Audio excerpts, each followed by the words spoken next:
Welcome to Snack Food and Wholesale Bakery's review of the most notable new products of the last month. I'm Jenni Spinner, Chief Editor. And I'm Senior Editor Liz Parker.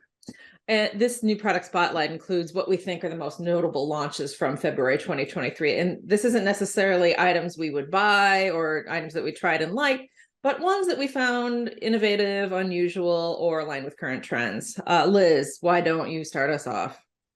Sure. So today we're starting off with Dave's Killer Bread organic snack bars. So these just came out and they actually held a virtual tasting that I was able to attend. There's 3 different flavors. There's cocoa brownie, a trail mix flavor, and like an oat honey flavor.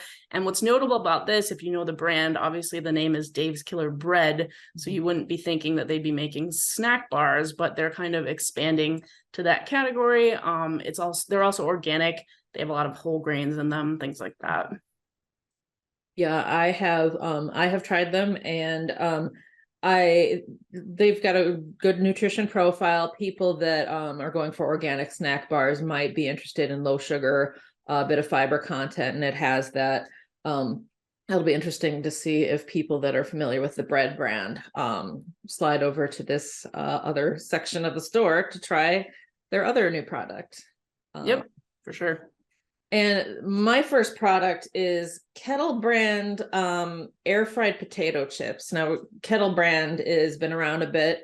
Air fryers, I think I might be the only person on the planet that hasn't purchased an air fryer herself. It seems like, yeah, all of my friends have them in their kitchen. So air fryers are something that people are familiar with, but have not seen air fried snacks.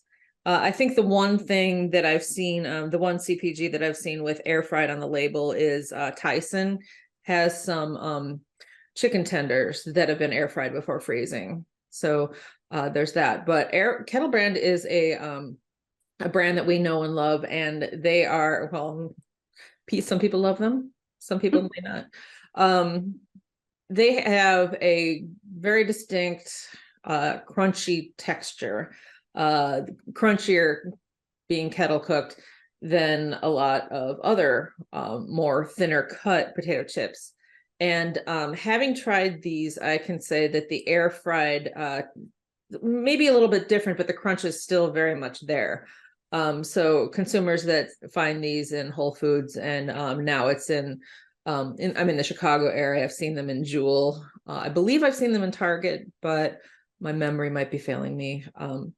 Be interesting to see if consumers try these and connect with them. Yep. It's always fun to see products out in the wild, as I call it, because I don't go to the grocery store that much anymore due to COVID and other reasons. But sometimes you'll be walking the aisles and you're like, oh, hey, we wrote about that and that and that. So that's always fun. But moving on to our next product, which both of us actually chose, Post Consumer Brands Sweet Dreams cereal. So think about that for a minute. You're like, why is the cereal named Sweet Dreams? So the cereal actually helps you produce more melatonin. So it's actually meant to be consumed at night, which obviously is not what I wouldn't say normal people, but it's obviously not when you would normally think of having cereal. Cereal is more of a breakfast item. So we both picked this one for its unusualness. Yeah, I have cereal that I snack on at different times of the day. But when people purchase cereal, I think most consumers do not think of cereal as an anytime or any occasion snack. So this is going to require a little bit of a shift, but thinking of one other, it's not under our umbrella, but Night Food is a line of ice cream that contains things like dark cherries and other ingredients that promote sleep. So yeah, it's in the name, Night Food, but yeah, I think most people, well, I've had ice cream for breakfast before. But I'm not sure that they've resonated with consumers that are looking for sleep promoting ice cream, or just might not even be aware of the benefit. But Sweet Dreams is again right out there with what they do in the name. So yeah, will consumers connect with that or be confused? Yeah, that should be interesting to see. To me, ice cream makes sense because you might, have dinner, have some Mhm. dessert, go to sleep. But cereal, I do know a lot of people who have that as a snack as well. So there's no reason why you can't have some cereal after dinner as well. Sure, for sure. So our next product is of interest to me because I'm an avid moviegoer. So AMC Same. is actually doing a line of microwave popcorn, which you'll be able to get at Walmart. And they're kind of tying it in to the Oscars. So the Oscars is coming up, I think, in just a week or two as of this recording, like early March, mid-March. And AMC is like, go get our popcorn, have it, enjoy it. No need to come to our theater, which is kind of interesting. But like, no Yeah. need to go to the theater, and you can watch the Oscars, in the comfort of your own home. So it'll be interesting to see if that tastes similar to their movie theater popcorn or if they've changed it up a little bit. Yeah, I had some of the same thoughts. AMC is kind of like self-competing or self-defeating, even with a brand that is meant to be consumed outside of their core business, which is physical movie theaters. But this is not like we've not seen things before. We talked either last time or the time before about IHOP having a breakfast cereal. IHOP branded breakfast cereal tasted like blueberry pancakes. It's kind of like, here, have breakfast outside of our actual business. But I think it's doing pretty well. So but again, that's not like Taco Bell has their restaurants, but they also have branded taco shells and Right. other snacks. So it's sometimes these branded products serve as a reminder that, hey, our restaurants or movie theaters exist. You should go there next time. Have a taco. I have seen something like this before too. Like at the beginning of the pandemic, there was a local movie theater who, the movie theaters were closed, but they were allowed to sell concessions. So they actually started selling their popcorn on DoorDash. They were like, are you missing movie theater popcorn? You can order it right through DoorDash. So that was kind of inventive. So it'll be interesting to see if consumers kind of feel the same way about the AMC popcorn.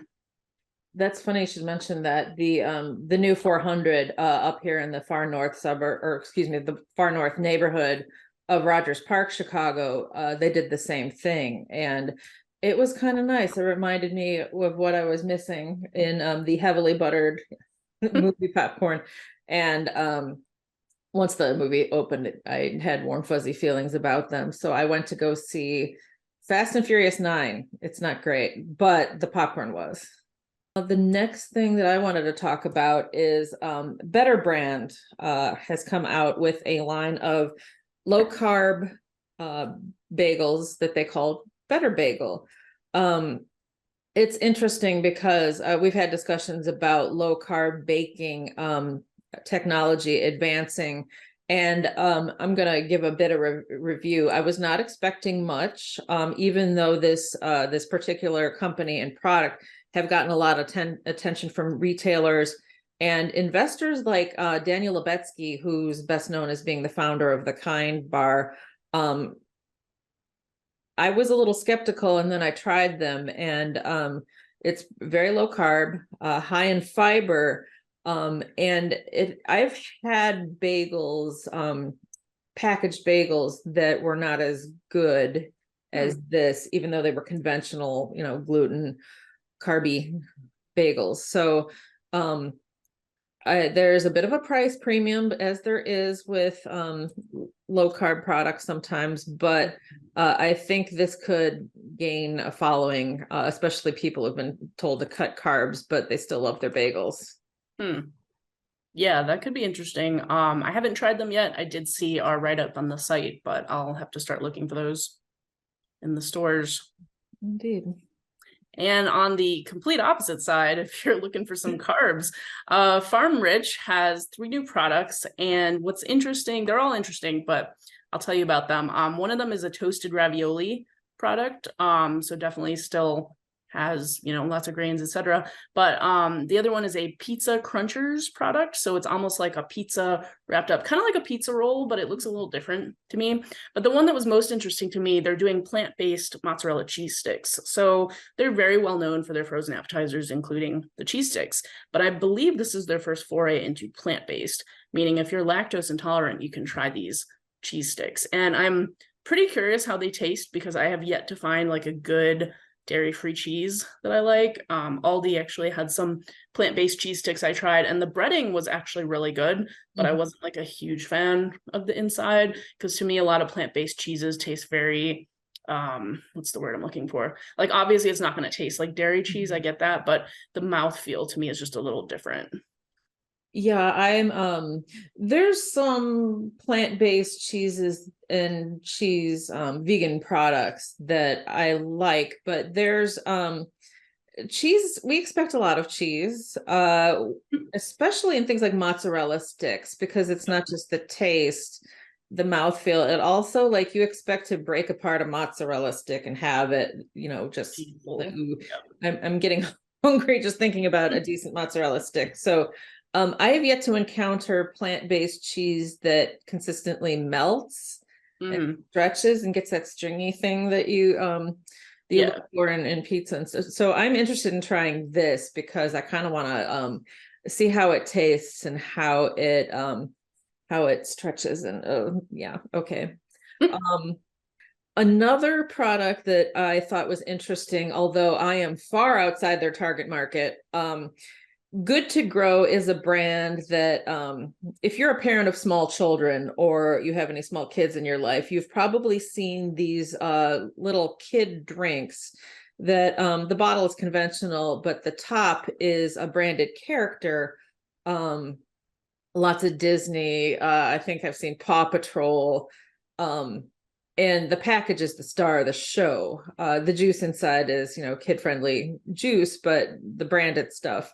Now the Good to Grow brand has come out with Snackers, which is in very similar branded cartoon character containers, but with a different kind of snacks. And this is the kind of thing that it's the kid is going to see, Anna from Frozen or whoever, Spider-Man, and go, ooh, I want that.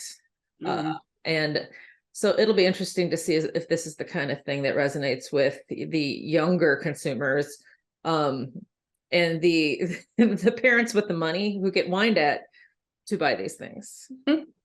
Parents might even might appeal to them, because I know a lot of people my age, like mid-30s, who love Disney and Pixar and things like that. So they might even say, oh, these are fun, my kids might like these.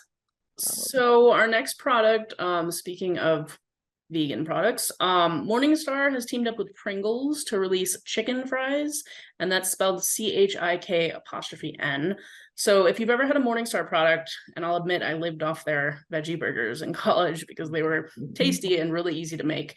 Morningstar does vegan products, meat-like products like crumbles, burgers, things like that. So they're teaming up with Kellogg's brand Pringles to do chicken fries, and I believe the breading has some Pringles in it, is how that works. So I would definitely want to try those because I love chicken fries, and I think Morningstar usually makes a good product, so that would be pretty tasty. Yeah, I'm a fan of plant-based products, even though I'm a carnivore, or I guess I should say an omnivore. I don't eat nothing but meat. Morningstar has figured out what a lot of other plant-based companies and brands have figured out, that people who eat vegetarian don't just want health benefits. Sometimes they want indulgence in snacks and other food categories, and this is one area. Chicken fries are something that they're fun, not necessarily healthy, but they're fun, and you want something that's going to give you an indulgent feeling sometimes, even if you're not eating actual chicken spelled the right way. So I'm interested too as a consumer. Those have been pretty popular lately. We didn't include it this round, but Burger King just came out with spicy chicken fries that we did write about. Yeah. So people are kind of getting creative. Those have actual meat in it, but people are kind of getting creative, trying to like spin stuff into new products. So should be interesting. And then do you want to talk about the last product that we both chose? Yeah, so Unique Snacks is a company that's been around literally more than a century. Justin Spanath, the boss of the show, he comes from a long line of pretzel making people, a lot of them with excellent handlebar mustaches, although Justin himself is clean shaven. So they've come out with pretzels, and they've come out with something called splits, which is, super crunchy. Pretzel shells, which is interesting, something unique. It's basically just a hollow pretzel that you can stuff stuff in or eat, super crispy feeling by itself. So what they came out with recently is puffsels, which is a puffed extruded snack, gluten-free, comes in 4 different flavors. And so it's completely new territory, but they put it in a little pretzel shape. It's like the shape of a mini pretzel. So it's completely different, but it still harkens back to their heritage. So, and the flavors are very well done. There are things that you would consider, pretzels have buffalo pretzels, garlic and onion seasoning sometimes. So it's different and not different. Yeah, I found it to be pretty interesting because obviously, pretzels, everyone's had pretzels before, and we write about a lot of puffed and extruded snacks, but I don't think I've ever seen a puffed snack shaped like a pretzel. So I imagine that would taste pretty good as well. Yeah, they were nice enough to send me some samples, and I am a fan because I don't expect a lot of puffed and extruded, especially in the way of crunch. Like sometimes the crunch is more like, if I'm not naming names, but there's not enough of a crunch, there's too much give, and it's like eating packing peanuts. This one, you can tell that they worked really hard. They were very thoughtful, as one should if you've got 100 years of pretzel products and you're going into new territory. I think they did a good job, and I think this is something that consumers who try will like it too. I think we're out of products, Liz. Yep, I think that's all the time we have for today. But if you, listener, if you've got a new snack or bakery product you'd like to share, feel free to email me at spinnerj@bnpmedia.com. Or if you have any strong thoughts about the products we discussed today and you would like to debate me or Liz, that'd be fine too. So that's about it. We're going to let you go. Yep, thanks for joining us. Bye.